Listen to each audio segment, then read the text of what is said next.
Então agora nós vamos passar para as três transformações ISO que eu tinha falado lá no início. A transformação isovolumétrica, que a gente chama também isométrica ou isocórica. A transformação isobárica e a transformação isotérmica, ok? A isovolumétrica, isométrica ou isocórica, ela tem volume constante.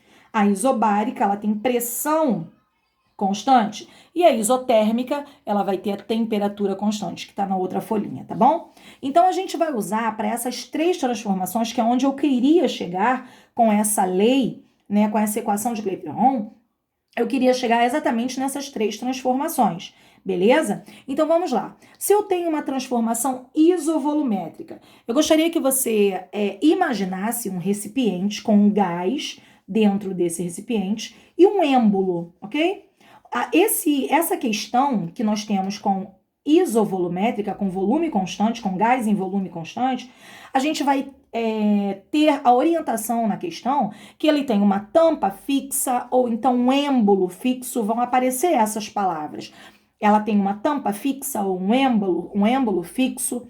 E um gás confinado em um botijão. Se tem um gás confinado em um botijão, a gente entende que esse botijão rígido, ele não vai permitir que o volume se altere, ok? Então, é uma transformação isovolumétrica, volume constante. Então, o volume não se altera. A gente utiliza esses termos aqui.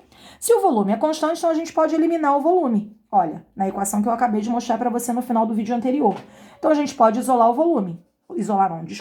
Eliminar o volume. Ele é igual, ele não muda, então a gente corta. Fiquei só com P1, T1 é igual a P2, T2, ok? Veja bem, a pressão e a temperatura, elas são diretamente proporcionais. Se eu aumentar a pressão, eu aumento a temperatura. Se eu colocar aqui, ó, uma fonte de calor, é claro que a temperatura vai aumentar, ó, vou botar a setinha para cima. Se a temperatura vai aumentar, o êmbolo ele é fixo. Se a temperatura aumentar, a pressão, né, as colisões das moléculas aqui, ó, ela vai aumentar. Então, a pressão automaticamente, ela também vai aumentar, ok? Aqui na transformação isovolumétrica. Agora, veja bem, preste atenção. Se a temperatura dobrar, a pressão também dobra. Mas você tem que ter muito cuidado com uma questão que eu já vi várias vezes caindo em vestibulares. A temperatura era 30 graus Celsius, ela passou a ser 60 graus Celsius. A temperatura dobrou. A pressão, ela vai dobrar para quanto? Ora, preste atenção. A temperatura foi dada em Celsius. 30 graus Celsius para 60 graus Celsius dobrou em Celsius, mas em Kelvin não. Você tem que transformar para Kelvin, ok? Então, tem que ter cuidado, porque a temperatura sempre tem que estar em Kelvin, beleza? A segunda, que é a nossa transformação isobárica, pressão constante. Eu tenho um gás confinado também, só que aqui o meu êmbolo, ele é móvel.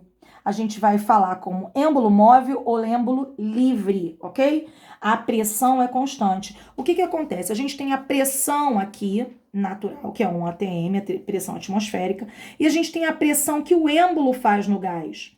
Em contrapartida, para ter um equilíbrio ali, a pressão do gás, ela tem que ser constante, sempre a mesma. Por quê? Porque a pressão externa, a pressão atmosférica e a pressão do êmbolo no gás, ela não está se alterando, porque nada está sendo colocado, tá? Eu estou considerando assim, nenhum volume, nenhuma massa está sendo colocada aqui sobre o êmbolo. Ele está sem nada sobre ele, nem colocado, nem retirado nada do êmbolo. Então, a pressão ali do lado de fora, um ATM é constante. A pressão do êmbolo no gás também é constante. Então, para que isso se mantenha um equilíbrio, o gás também tem que fazer uma pressão constante para esse êmbolo ficar paradinho ali, ok? Então, a pressão do gás, ela não vai se alterar. Ela vai continuar constante, porque essa pressão que está vindo no sentido contrário também está constante. Beleza? Então, a pressão constante eu posso eliminar com a pressão. Fiquei com V1 sobre T1, V2 sobre T2. E aí a gente tem o mesmo caso ali lá de cima, ó, só que agora envolvendo velocidade, não, desculpa. A professora tá ficando doida.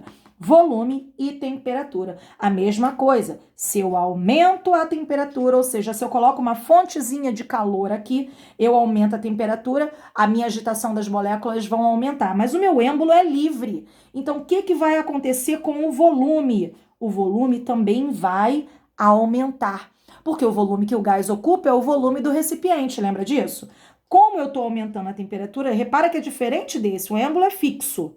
Aqui, o êmbolo não é fixo, o êmbolo é móvel. Então, aumentei a temperatura, as partículas elas estão agitadas, então o que vai acontecer? O volume vai aumentar, o êmbolo vai subir e o volume vai aumentar.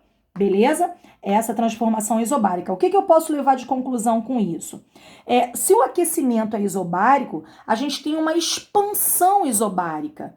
Agora, se eu resfriar, se a temperatura diminuir, o meu volume também vai diminuir. Então, se acontece um resfriamento isobárico, temos também uma contração isobárica, beleza? E para finalizar, a gente entra na isotérmica, que é a temperatura constante. Então, veja bem, se a gente tem a isotérmica, a gente vai ter o uso de um reservatório térmico, como se fosse aqui, por exemplo, um balde ou uma piscina, um reservatório que contenha água, ok? Então, eu tenho um gás confinado num recipiente com um êmbolo e esse êmbolo é móvel, beleza? Esse êmbolo é móvel. E água.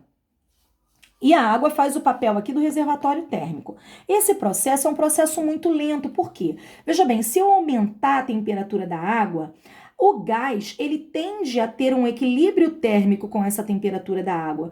Mas você há de convir comigo que para eu aumentar a temperatura de um reservatório térmico com um líquido, por exemplo, uma piscina, esse processo é muito lento. Então, isso aqui é um processo muito lento, ok?